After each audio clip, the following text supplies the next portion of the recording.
Salut à tous et bienvenue pour cette nouvelle critique express. Et aujourd'hui, on va parler d'un film qui me tient vraiment à cœur. C'est un film que j'ai découvert en 2002-2003, il me semble, au petit cinéma qui se trouve à côté de chez moi, le Café des Images. Je vais parler du film Feilan. Alors, excusez-moi pour la prononciation, parce que en coréen, ça se dit pas du tout comme ça. Bon, bref. Moi, le coréen, ça fait deux. Par contre, ce qui fait pas deux, c'est les films asiatiques. Parce que moi, c'est un genre que j'aime. J'ai connu ça à l'époque, je me rappelle étant ado, avec des potes. On se faisait des petites soirées John Woo. C'est à cette époque que j'ai connu, par exemple, à toute épreuve de John Woo avec l'extraordinaire Chong Yu-Fat. Regardez, c'est juste cette pochette, elle est tout juste ouf. Le magnifique aussi, Une balle dans la tête. Tout ça, c'était des éditions HK vidéo. C'était vraiment la classe. Et en 2003, j'ai eu la chance d'aller une fois au festival du film asiatique qui se tenait à Deauville. Feu festival du film asiatique, puisqu'il n'existe plus. C'est vraiment dommage, parce que c'est là que j'ai découvert beaucoup de réalisateurs et beaucoup de films que je ne connaissais pas du tout. Et grâce à ces festivals, on apprend énormément de choses. Alors c'est un festival en fait où étaient projetés les films asiatiques que vous pouvez aller sur certaines horaires. Ça fait un peu comme le festival du film américain qui se trouve lui aussi à Deauville, qui est chaque année que j'ai pu déjà aussi aller. Alors, je vais parler de Feilang parce que c'est un film à la fois très touchant, très beau, mais aussi très triste. Et ce qui est étonnant dans ce film-là, c'est qu'il, pour moi, il est en deux parties. La première partie, on a affaire à une espèce de polar ou un film de Yakuza. On voit un type qui sort de prison, qui vit chez son pote. C'est vraiment une larve, c'est-à-dire que toute la journée, il va aux salles d'arcade. Vous voyez un petit peu ces salles où on gagne de l'argent, un petit peu comme les salles de pachinko au Japon ou en Chine. Et il passe son temps à boire, à fumer. Quand il est chez son pote, il n'arrête pas de se plaindre parce qu'il n'y a rien à bouffer. Il arrête pas de se plaindre parce que son pote, il fait pas la vaisselle pendant qu'il peut le faire lui-même, jusqu'à même limite pisser dans le lavabo en gueulant parce que la vaisselle n'est pas faite. C'est le mec, c'est une larve. Et en plus, il n'est pas du tout respecté dans son clan parce que il y a son aîné qui le connaît très bien parce qu'il a quasiment fondé le clan avec lui, mais il le parle comme une merde. Et il y a les jeunes qui viennent d'arriver, c'est pareil. C'est limite, il se prend des claques derrière la tête, il a du mal à se faire respecter. Dans la vie, c'est une larve. Et un jour, les flics vont frapper à sa porte pour lui annoncer que sa femme est décédée.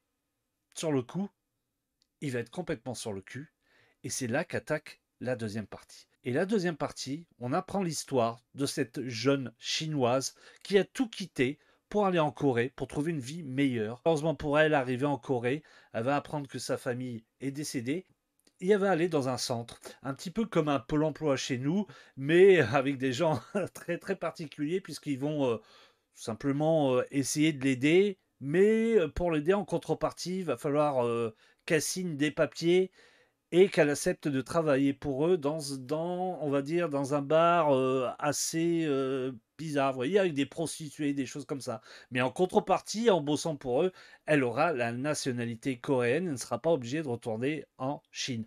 Et c'est là, en fait, qu'intervient le premier héros de la première partie, puisque c'est lui qui signera ces papiers pour que cette fille ait la nationalité. Et j'en dirai pas plus parce que j'ai vraiment envie que vous le découvrez, même si c'est spoilé dans la bande-annonce, j'ai pas envie de vous le dire.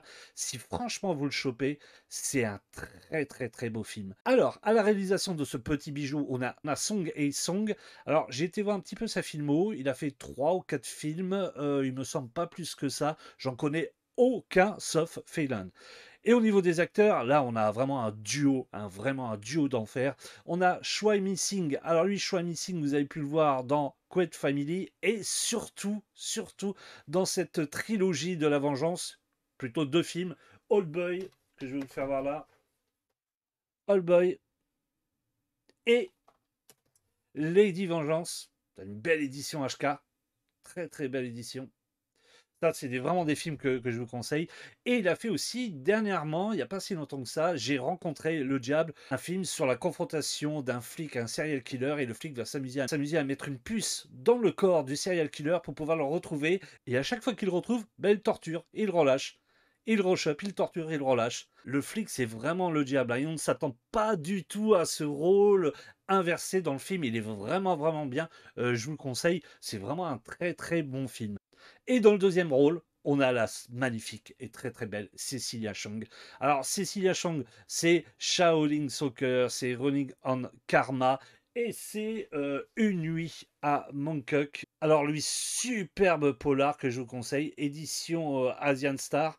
Pour tous ceux qui connaissaient cette édition, c'est là où il y avait les préfaces de Jean-Pierre Dionnet.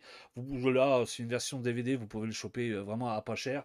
Parce que Cecilia Shawn, dans son interprétation, ne fait pas dans le mélodrame. C'est vraiment une interprétation juste, à la fois beau et magnifique.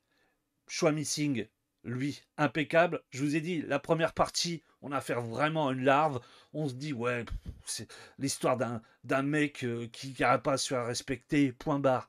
Ben franchement, et je peux vous dire, garantir que dans la deuxième partie, il va complètement changer sa façon de voir et sa façon de penser et surtout regretter de ne pas avoir connu cette magnifique fille qui, ce qui est dingue dans le film, c'est qu'en fait compte, les deux personnages s'aiment mais ne se sont jamais rencontrés. C'est dingue. Ils ne se sont jamais rencontrés et sans spoiler, ils ne pourront jamais se rencontrer. Et c'est là que le film il est trop triste, mais à la fois trop beau aussi, parce que dans cette première partie, on a vraiment un Corée très, très, comment dire, mafieux, avec que les vieilles boutiques, le côté crasseux, et puis le côté aussi les boîtes de nuit. Et cette deuxième partie change complètement aussi au niveau du décor. On est au bord de la mer, vous voyez la mer avec ses petits phares, ce petit village mélangé avec une musique extraordinaire, une musique très très belle. Cette interprétation des deux personnages qui font un mélange de tout, qui donne vraiment, vraiment un film magnifique. Vous pouvez le choper le film en version DVD uniquement dans cette petite version slim. Alors moi à l'époque je l'avais acheté 7-8 euros, quelque chose comme ça. Vous pouvez le choper facilement sur Amazon ou d'autres sites. Je ne sais pas si Amazon est toujours disponible. Bref, allez sur Amazon, je l'ai vu aussi sur Rakuten. Vous pouvez l'avoir facilement à vraiment, vraiment, vraiment pas cher.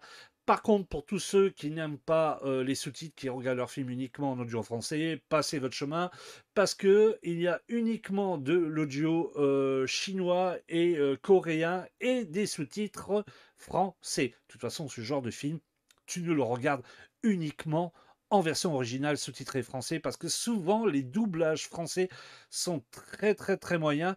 J'ai vu dernièrement Running Out of Time. Voilà, c'est ça, c'est Running Out of Time avec Andy Lau. Euh, Ça m'a complètement sorti du film en le regardant en version française. Mais complètement. Donc là, c'est une piste audio originale avec des sous-titres français. Ça le fait bien et vous pouvez le choper vraiment à pas cher. Le Blu-ray, il n'y en a pas malheureusement, mais uniquement en Asie avec des sous-titres anglais et bien sûr pas de sous-titres français. C'est dommage parce que l'édition que je vous mets là est très très belle avec un beau livret. J'espère que cette critique express vous aura plu. Alors, je connais énormément de films asiatiques. Si c'est quelque chose qui vous intéresse, que vous voulez connaître, ou pourquoi pas vous voulez m'entendre en parler, n'hésitez pas à le mettre dans les commentaires. Je ferai d'autres films. Et puis, de toute façon, il y aura une prochaine vidéo sur ma collection où je vous montrerai tous ces films asiatiques parce que j'ai quand même de bonnes petites perles à vous faire découvrir ou redécouvrir. Sur ce, je vous dis à très très vite, portez-vous bien, salut bande de petits vénards.